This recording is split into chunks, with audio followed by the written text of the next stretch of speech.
Assalamualaikum warahmatullahi wabarakatuh. Apa kabar anak-anakku sekalian? Alhamdulillah, pastinya baik ya. Baiklah, jumpa lagi dengan saya, Ibu Rita Ningsih Sujoko, masih dalam saluran layanan bimbingan konseling online yang membahas beragam tema menarik terkait 4 bidang bimbingan dalam bimbingan konseling. Kali ini saya akan mengupas sebuah tema tentang mengenal dan menggali potensi diri. Mengapa tema ini penting? Karena ternyata masih banyak remaja atau siswa yang belum mengenali potensi yang dimiliki dalam dirinya. Hal ini bisa menjadi kendala dalam pengembangan prestasi belajar di sekolah dan juga pengembangan karir di masa depan. Untuk itulah mengapa kalian wajib menonton materi dan paparan dari layanan ini agar di kemudian hari kalian bisa mensiasati apa saja yang perlu kalian persiapkan dalam rangka mengenal dan menggali potensi diri. Selamat menyaksikan dan tetap semangat. Baiklah anak-anakku sekalian, seperti yang sudah Bu Rita sampaikan di awal, bahwa tema layanan bimbingan klasikal kita kali ini adalah tentang mengenal dan menggali potensi diri. Seringkali kita mendengar pertanyaan yang ditujukan untuk diri kita atau juga untuk orang lain. Kamu itu sebenarnya punya potensi, tapi kenapa prestasi kamu tidak sesuai dengan potensi yang kamu miliki? Atau seperti ini, potensi kamu itu luar biasa, kamu hebat, kamu bisa menggali potensimu sehingga mendukung prestasi belajarmu. Banyak hal kita dengar terkait tentang potensi diri. Bukan hanya 2 hal pertanyaan seperti yang sudah Bu Rita sebutkan sebelumnya ya. Tentu kamu masih tahu atau masih ingat apa saja yang pernah orang sampaikan atau kalian bahkan mungkin menyampaikan hal tersebut kepada teman lainnya. Sebenarnya kalau berbicara tentang potensi diri, itu kaitannya dengan mengenali diri sendiri. Mengenali apa sih sebenarnya konsep diri yang kita miliki. Untuk itu, mengapa kita ambil tema mengenal potensi diri kali ini? Tujuannya adalah agar kita semua ya, agar kalian sebagai siswa MTS 6 Bantul dapat mengenal potensi diri serta berusaha menggali potensi tersebut untuk meraih sukses di masa depan. Tidak bisa dipungkiri bahwa dukungan potensi diri yang positif itu mampu mendukung karir kalian di masa depan, juga prestasi belajarmu di sekolah.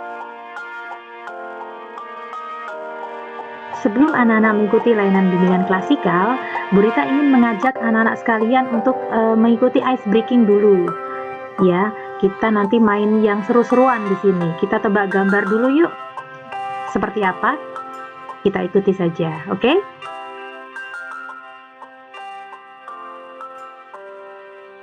Nah, ini dia seru-seruan kita. Sebelumnya, pernahkah kalian lihat gambar ini?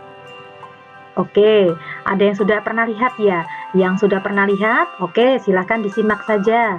Untuk yang belum pernah melihat, ini di sini Bu Rita ingin kalian bisa menemukan lebih dari 10 binatang pada gambar di atas. Aduh, seru ya. Oke, silahkan kalian cari 10 gambar binatang yang ada dalam sebuah gambar ini. Coba perhatikan dengan teliti. Ya, sudah? Sudah kalian temukan 10 gambarnya? Oke, baiklah. Kita cocokkan apakah gambar yang kalian temukan ada 10 atau bahkan lebih dari 10.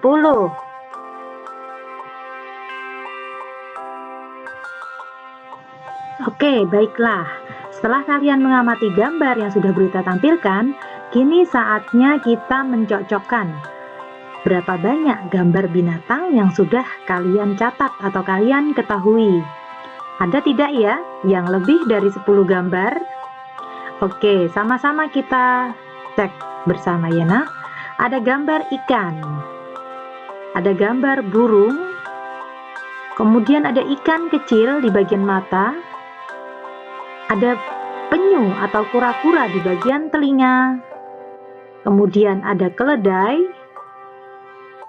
ada tikus yang paling bawah sendiri ini, tikus, kemudian ada kucing, ada anjing, ada nyamuk, ada hewan nyamuk, kemudian ada juga ular, kemudian tentu saja ada gajah. Iya, ada berapa itu tadi?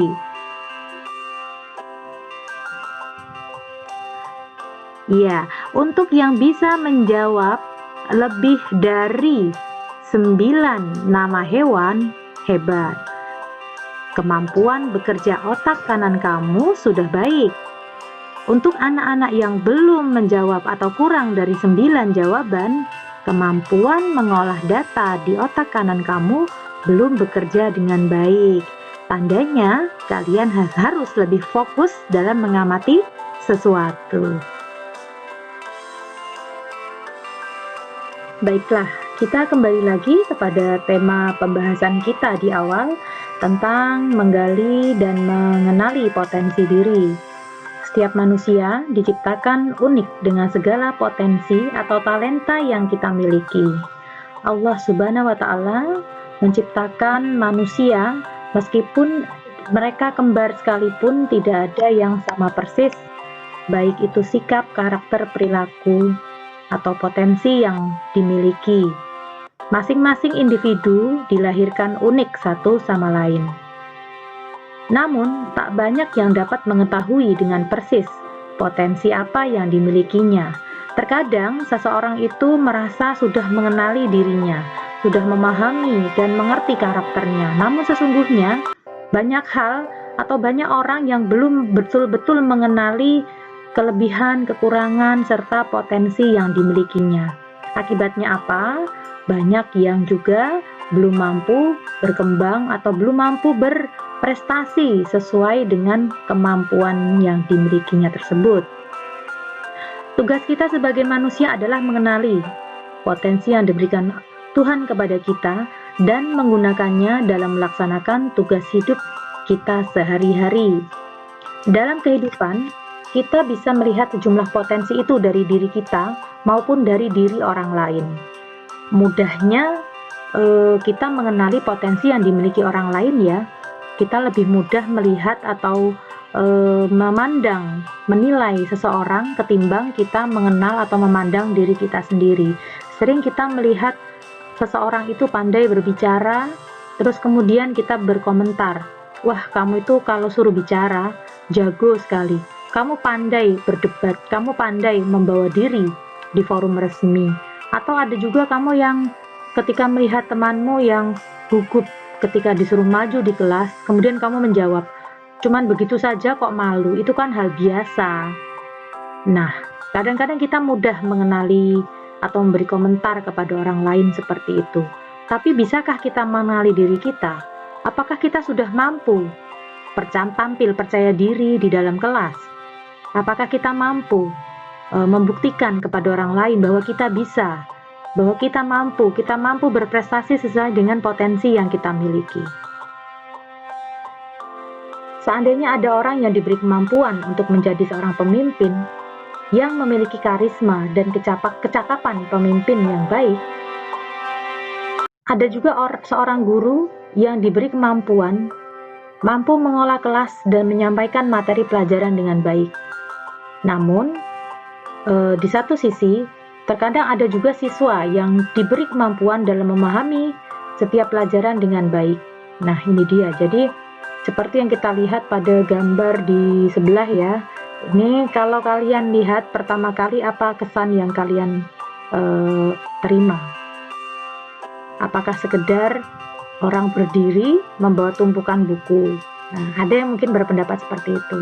Ada yang pendapatnya seorang laki-laki membawa tumpukan buku-buku tebal. Wah, orang ini kuat sekali. Ada yang seperti itu. Ada lagi yang memandang ini, wah ini pasti seorang mahasiswa atau pelajar yang memiliki kemampuan intelijensi yang baik. karena dia telah atau baru atau mau mempelajari buku-buku yang tebal seperti itu. Wah, ini pasti orang pintar ini, habis belajar bukunya, kemudian hasil yang sudah ia pelajari ditunjukkan kepada orang lain. Nah, ini potensi-potensi memahami sebuah gambar itu juga terkait dari kemampuan berpikir seseorang. Ini yang perlu kita pelajari ya nak ya. Jadi apa potensi yang sesungguhnya yang kalian miliki?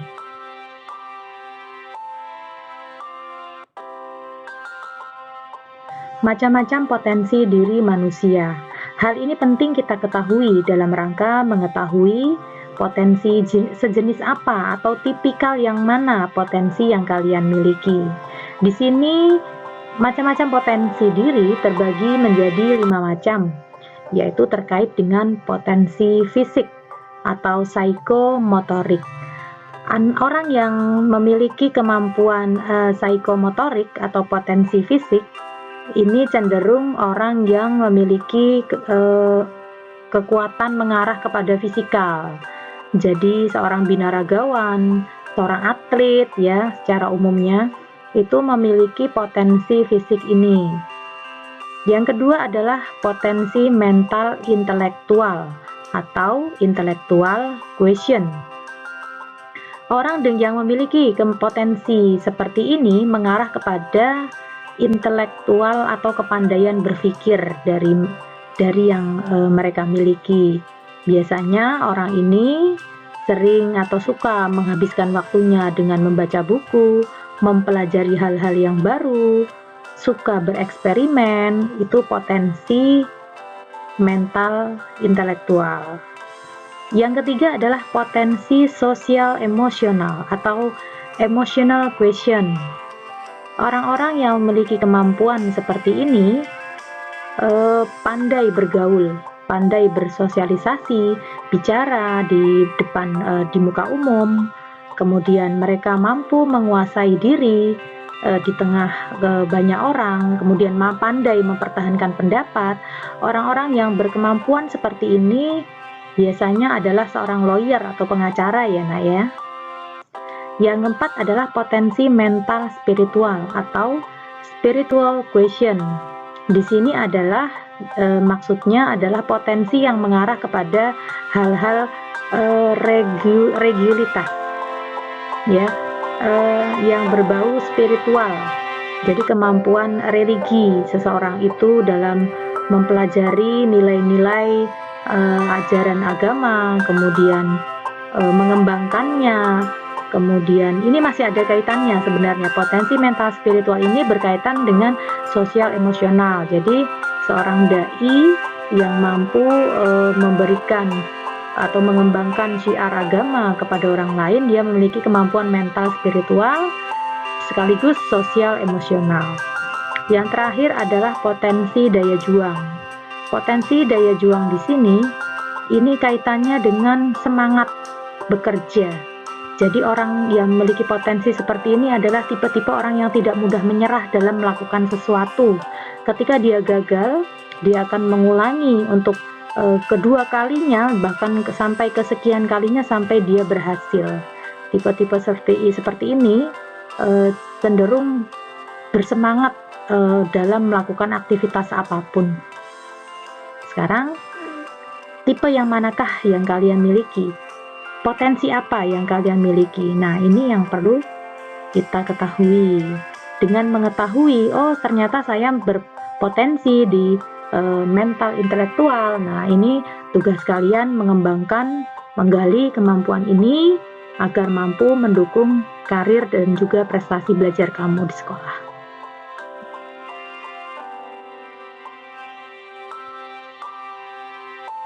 Nah, kali ini kita akan membahas tentang faktor-faktor yang mampu menggali potensi diri.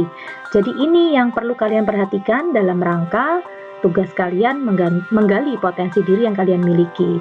Yang pertama adalah tentang percaya diri. Kurangnya percaya diri bisa menghilangkan kesempatan Anda untuk menggali potensi diri Anda, akan tetapi tidak menghilangkan potensi tersebut. Maksudnya bagaimana?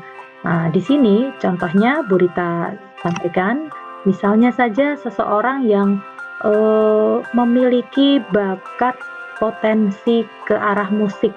Dia pintar menyanyi, suaranya bagus, kemudian dia bisa menguasai tangga-tangga nada, dia bisa menguasai beberapa alat musik. Suatu hari dia ingin mengikuti sebuah kompetisi eh, lomba musik ya.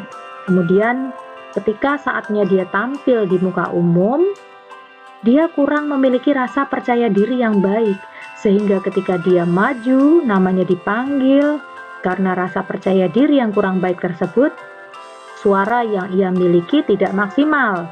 Kemudian gaya atau penampilannya menjadi kaku. Nah, ini dia mengurangi penilaian para juri.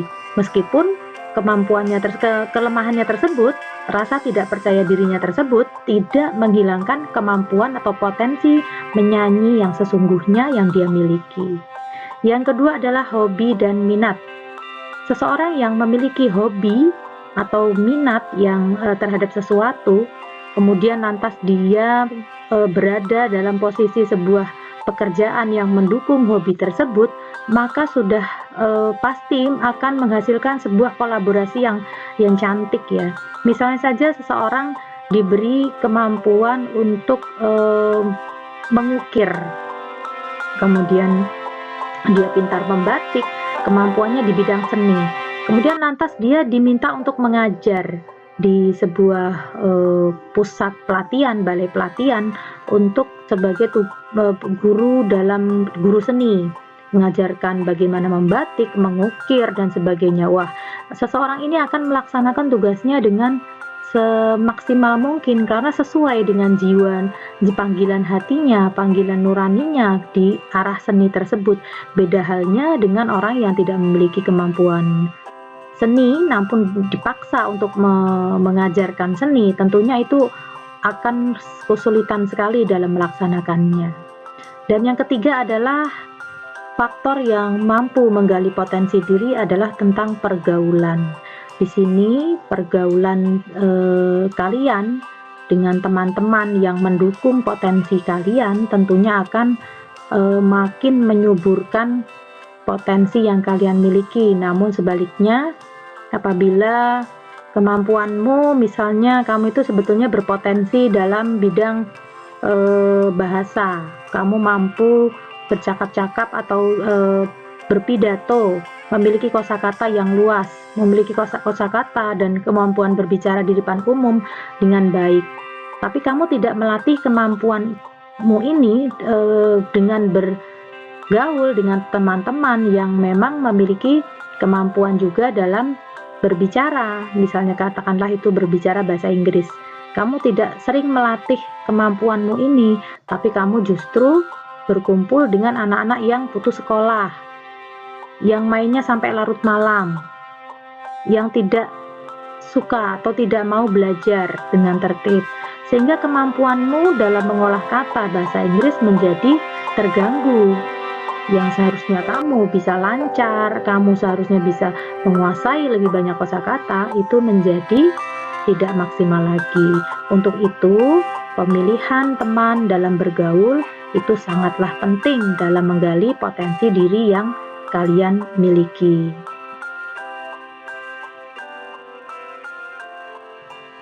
Baiklah, yang terakhir di sini akan kita bahas tentang tips menggali potensi diri. Bu Rita merangkum ada 10 hal yang perlu kalian lakukan dalam rangka menggali potensi diri kalian. Yang pertama, cari tahu apa impian kamu dan tujuan serta target yang akan kamu capai. Ini penting ya untuk mengukur atau mengikuti ke arah mana yang akan kamu jalani. Tunjukkan bahwa kamu punya target, kamu hendak apa. Ini yang perlu kamu perhatikan. Jangan nanti kamu berjalan, bersekolah tidak sesuai dengan target apa yang kamu harapkan. Kamu ingin menjadi seorang ahli bahasa atau pintar dalam bahasa Inggris, tapi kamu malah justru masuk ke jurusan tata boga. Nah, ini tentunya kamu belum memiliki target yang tepat atau belum memiliki langkah yang tepat. Yang kedua adalah ketahui apa yang kamu sukai. Sebenarnya kamu sukanya apa? Minatnya apa? Nah, ini yang perlu kalian kembangkan. Kalau kamu sudah mengenali dirimu, kamu sudah tahu apa yang ingin kamu lakukan, insya Allah kamu akan lebih mudah mengarah kepada tujuan yang kamu harapkan. Yang ketiga, mengenali kelebihan dan kekurangan diri.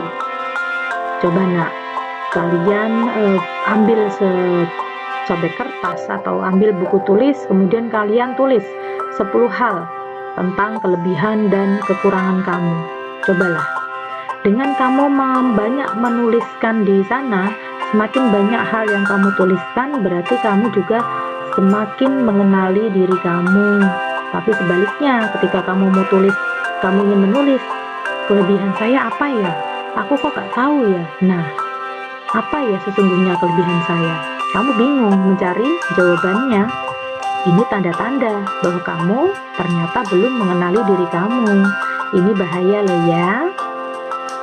Yang keempat adalah berani menghadapi kegagalan.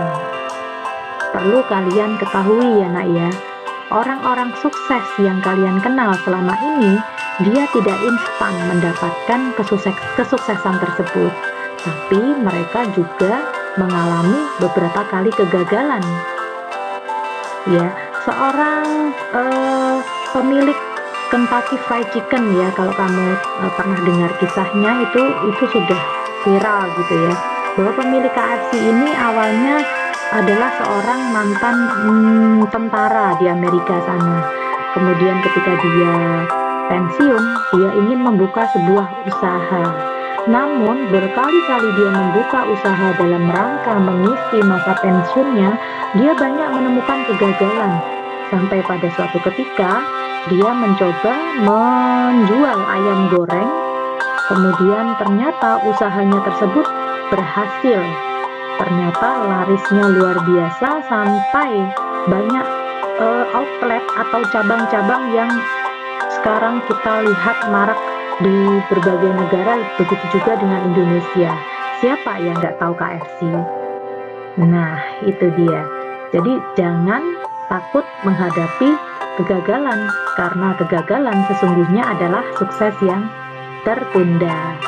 Yang kelima, jangan takut untuk berbeda.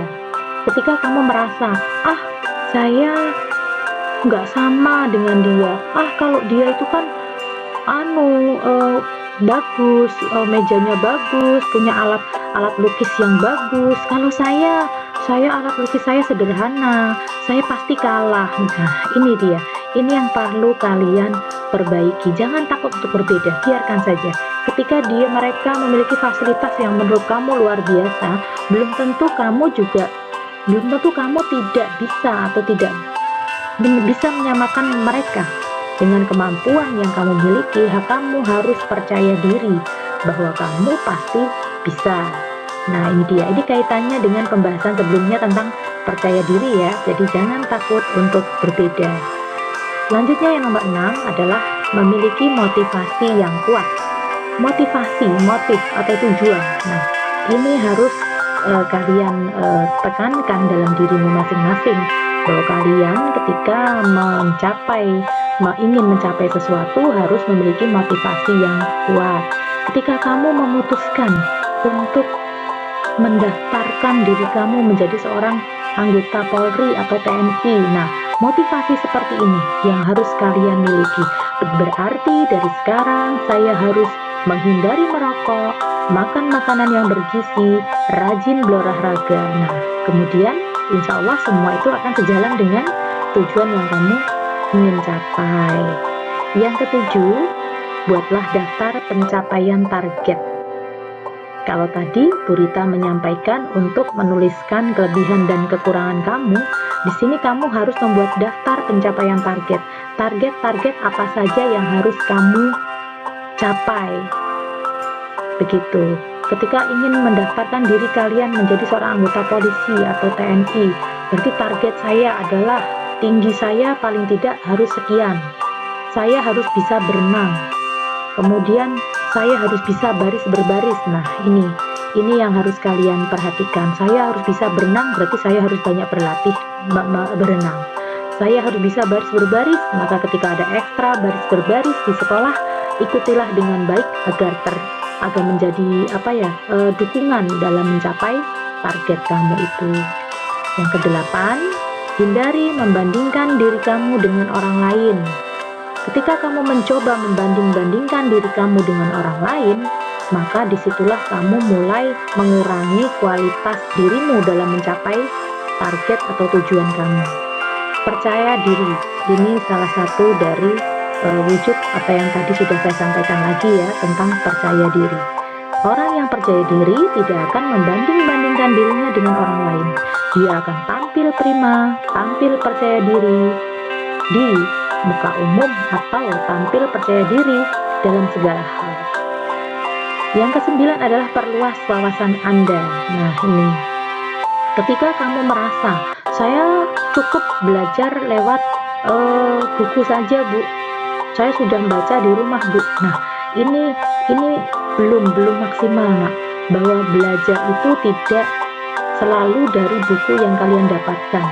Kalian masih harus menambah wawasan kamu lewat apa? Lewat media televisi, koran, internet. Nah, ini perbanyak wawasan kamu dengan hal-hal yang di luar sana.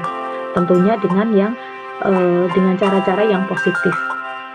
Yang terakhir, yang ke-10 adalah bergabung dengan komunitas yang positif. Ini tadi terkait dengan pergaulan.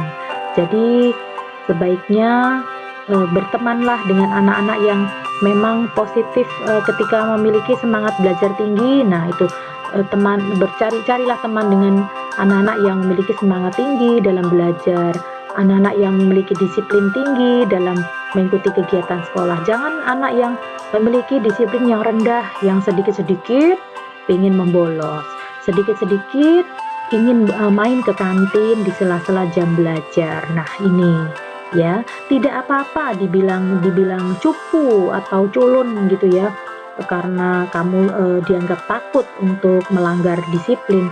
Tidak apa-apa, Nak, tapi kamu berada di koridor yang tepat, berada di koridor bahwa menjaga kedisiplinan dan menjaga tata tertib itu adalah sebuah hal yang baik. Jadi tidak perlu khawatir untuk tidak bisa bergabung dengan komunitas yang seperti itu.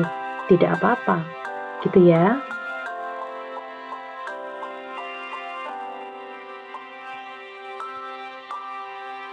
Baiklah anak-anakku sekalian, telah kita dengarkan bersama paparan layanan bimbingan klasikal dari Bu Rita tadi tentang menggali dan mengenali potensi diri.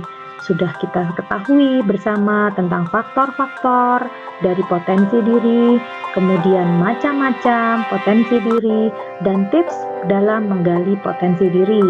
Harapan Bu Rita, kalian bisa mengambil kesimpulan dan juga manfaat dari apa yang telah dipaparkan. Dengan mengetahui potensi diri yang kalian miliki, kalian bisa mengembangkan hal tersebut dalam rangka mendukung prestasi belajarmu di sekolah. Terima kasih sudah menonton dan juga menyimak tayangan ini. Demikianlah paparan materi tentang mengenal dan menggali potensi diri. Bagaimana? Menarik bukan? Semoga dengan melihat tayangan ini, kalian lebih mengenal diri kalian dan mampu mengembangkan potensi yang ada dalam diri kalian. Terima kasih telah menyaksikan tayangan ini.